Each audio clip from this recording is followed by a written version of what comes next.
అధికారంలోకి వస్తే సర్పంచ్లు, అంగన్వాడీ టీచర్లు, హెల్పర్లు తదితరులకు 1వ తేదీనే జీతాలు ఇస్తామని కాంగ్రెస్ ప్రభుత్వం కుదరగొట్టింది. తీరా గెలిచాక ఆ విషయమే మర్చిపోయింది. సర్పంచ్లు పదవి బాధ్యతలు చేపట్టి 5 నెలలు గడుస్తున్నా ఇంకా వారికి జీతాలు అందకపోవడంతో తీవ్ర అసంతృప్తితో రగిలిపోతున్నారు.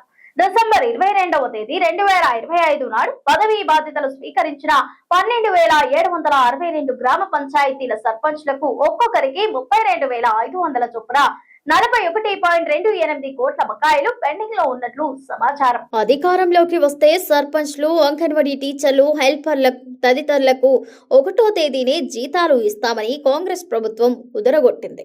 తీరా గెలిచాక ఆ విషయమే మర్చిపోయింది. సర్పంచ్లు పదవి బాధ్యతలు చేపట్టి 5 నెలలు గడుస్తున్నా ఇంకా వారికి జీతాలు అందకపోవడంతో తీవ్ర అసంతృప్తితో రగిలిపోతున్నారు. డిసెంబర్ 22వ తేదీ 2025 నాడు పదవీ బాధ్యతలు స్వీకరించిన 12,762 గ్రామ పంచాయతీల సర్పంచులకు ఒక్కొక్కరికి 32,500 చొప్పున 41.28 కోట్ల బకాయిలు పెండింగ్ లో ఉన్నట్లు సమాచారం.